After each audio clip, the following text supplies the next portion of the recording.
What's up, Diamond Tribe? It is me, Jamie Radiance Moorhead, your favorite Christian life coach, and today we're going to talk about how fear is a liar. We're going to talk today about a personal story that I have about the time that God showed me that fear is truly a liar, and also that having a plan A, B, C, and D is being fearful and not trusting in God. Y'all ready? So there came a point where my son was transitioning from elementary to junior high. Well, with that being happening, there was no after school program at the junior high, which means that I would have to be able to pick him up because there was no bus system where I live. So as a single parent, I began to freak out. I wasn't new to my walk with Christ, but I was new in the really trusting God for provision and not always trying to do things myself and then saying that it is God. That must have hit a couple people too. A lot of us that say we trust God, but we're always having a plan A, a plan B, and a plan C, and none of those plans really are from God, because God is about miracles. God is about him being the only one that gets the glory. And a lot of times people that are perfectionists or controlling or operating out of fear, they come up with plans. They don't take it to the throne for approval. And then we actually end up in more bondage. So catch what happened. So there was already some discord going on at my job. And we'll talk about that in another story. And so I asked my boss if I could go part-time, because technically I would be done with my work before 2 o'clock. And then what would happen is I would end up doing other people's work, right? So I was thinking that maybe I could just do part-time and be able to get off and go pick up my son. My boss said, no, there's no part-time positions available. But really what they meant was there's no part-time positions available for you. Because I found out that, one, they hired a part-time person shortly after me asking, and two, they allowed another person in another department to go part-time because she needed to get off early for whatever reason she had. But for me, it was a definite no. So now I'm really freaking out. Prior to that, God had already told me to put in my 2 weeks notice at this job. But what I decided to do was like, well, let me find a job first and then I'll put the 2 weeks notice in.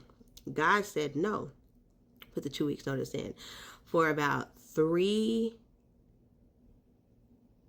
I would say some more months, I was in disobedience because I would not put in the 2 weeks notice. So I had originally told my supervisor that there was going to be a problem way in advance. I would say probably even in January. And the transition would happen in August, if I'm not mistaken. No, in May. So I told her in January the transition would happen in May. I'm having to think because this gets a little bit deeper. I might get some revelation as I'm talking to you about this. So I did not put the 2 weeks notice. I was supposed to put the 2 weeks notice in initially in January. I was in disobedience and working from fear. And I didn't want to say that. I didn't want to say, oh, I'm fearful. But I was like, no, I need security because I am a single mom. I have responsibilities. I have a child to feed. I have things, right? And at that time, I'm not getting any child support, no help, nothing, right? So it's just this income that I have here. Plus, I was still doing hair on the side, and I had already started making the product. So I did have financial coming in, but not to where I was secure enough to say I could just quit this job. So now it's July, okay? And every job that I've applied to has not responded to me or told me no, I never got anything. So I'm sitting at my desk and on my screen, it would say, I'm ready to go. So there was this screensaver that I had made and it would go around in a circle and it would say, I'm ready to go. Now listen, I could hear the Holy Spirit say, okay, put 30-day notice in. I said, 30 days? Who puts in a 30-day notice? Who puts that in? Because we all know that when you put a notice in, they start treating you funny and you always end up leaving before the notice is over. Okay. So I was like, all right, that's all I can do is put this notice in. At that time, I had just filled out an application to be like, I looked at the school and the school system was hiring. So I wrote out a 30-day notice, and y'all, I was scared. I was scared, but I'm going to tell you how you could be the reason that your blessings are being blocked, your disobedience. So I put the notice on my boss's desk, the big boss. She was not in there, but I just put it in there real nice and neat on her keyboard. So when she came back, she called me and she said, hey, can you come in here? So I went in there. She said, I see that you put your notice in. Have you been looking for a job? Do you have a job? And I was like, no, I don't have a job. And she's like, and so you're just going to put the notice in? And I said, well, I have to. I don't have any option. I only have 30 days, before school starts for him. And so you have to make the decision. So she goes, well, if you need a referral or something like that, just let me know. Okay. So the part-time did not come to be an option. So I go and I fill out the application for the school system. And I go back to her and I said, I filled out the application for this and this at the school system. And she said, okay, I'll make a phone call or so. So y'all ready for the miracle? So I leave work freaking out, crying, freaking out. Okay. I'm not crying to God or nothing. I'm freaking out. Go to pick up my son from the after school program. And they're like, are you okay? And it's like trying to find a solution to my problem. Shout out to all those women that tried to find a solution to my problem. Probably don't talk to y'all now, but I do appreciate you because I was having a for real come apart. Okay. Went to sleep, woke up the next day, and there were job offers. Not only in my email, but I don't know what phone call was made, but I had job offers from the school.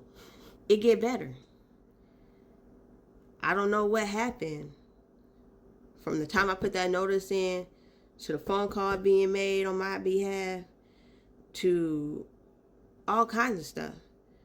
But I went from having no opportunities to having an abundance of opportunities and having to make a decision. I was even offered a part-time position that I originally had asked for to stay. But I knew I couldn't stay because remember I told you there was already discord going on in there. And again, that's another story for another time. Because now we're going to have to talk about spiritual stuff. But this spirit was even a thing. I just wanted to stay. Because I'm going to end right there. Because I want to leave you with that. The decision I made was a decision I was supposed to make. Because God knew two things would happen. The judge I was working for would pass away. And he really did always speak on my behalf. And he was definitely the advocate God had in place to protect me from what was transpiring behind the scenes. And then he also knew that some things would happen and I would end up having to leave the school job to go full-time entrepreneur because of another circumstance that happened. So I say all that to say this. One, you could be holding up your blessing. I'm not saying quit your job, but I'm saying that you thinking that you have to have a plan A and B could be holding up your blessing. If you were told to fast, if you were told to quit, if you were told to leave, if you were told to pack and move, listen to him because he's going to provide for you once you put your full trust in him. Two, childlike faith is something that is so needed when you ask God to lead you, okay? Because if you don't, you're going to stop the miraculous from happening in your life and he will not get the glory. So I say all that to say, give God the glory, give God your trust, give God everything you have, and I promise you, he's going to always come through. Peace out. quick call to action. Now that you heard that testimony, that one instance of realizing that I did not have faith and I believed the lie that fear was telling me, I want you to remember that we are having a 30-day detox cleanse with Jesus. And it is free aside from what you have to purchase at the store. We do meet once a week on Saturday to go over what has happened in your week and what has transpired during those 7 days. And if you have any questions, what you need, but we would love for you to join us. If you are struggling with fear, you're struggling with anxiety, you're just struggling with trusting God, period. You're struggling with having a routine with Him. This is what you need. So the call to action today is to click the link in the description and sign up. And I will see you on the 9th. We start again December 9th. You allow me 24 hours. I will get you the shopping list for the first week. And we start, right? All right, y'all. I'm looking forward to seeing what God can do in your life because I know what He's done in mine.